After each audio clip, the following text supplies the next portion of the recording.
Hi there, it's Laura Dancroft from PathToHealthAndHealing.com. Today I want to talk to you about Hashimoto's. A lot of people suffer from a condition that affects their thyroid, known as Hashimoto's. So basically Hashimoto's is diagnosed through lab testing when we find elevated thyroid peroxidase antibodies. But many women in particular who suffer from this condition often go years without diagnosis. Oftentimes they'll have the standard thyroid testing done, known as a thyroid stimulating hormone or a TSH, and what's known as a free T4 level.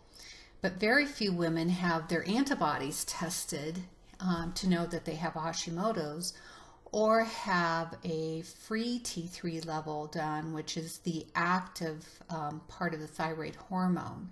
So T4 has to convert to the active T3. Aside from that, factors that can cause your antibodies to be elevated are numerous. Things such as fluctuating hormones as you get older, environmental toxins, stress, infections such as viruses and bacteria, nutrient deficiencies, the impact on liver detoxification with all the things that our bodies have to deal with. So what is a person to do?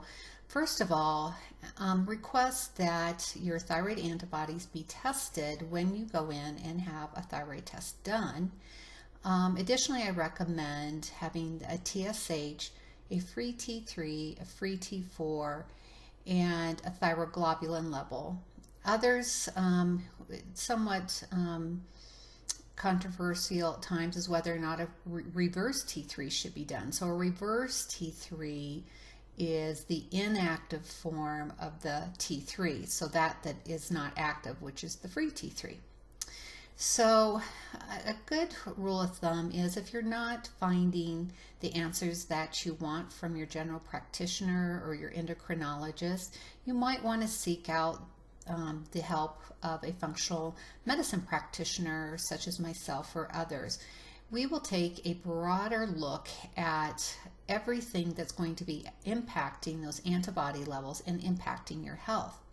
Oftentimes I will see many people with elevated thyroid antibodies also have positive findings for having had Epstein-Barr at some point in time in their life. But they also may experience, as I mentioned, nutritional deficiencies.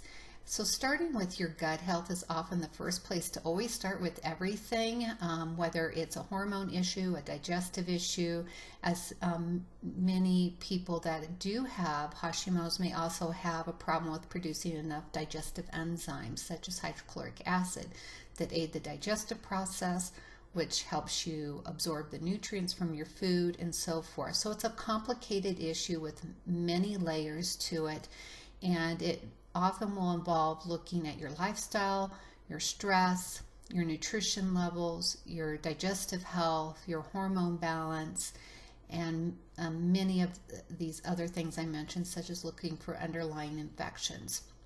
So certainly if you'd like to know more about what a functional medicine practitioner does, such as myself or others, or would like to schedule a consultation, visit www.pathtohealthandhealing.com. Take care.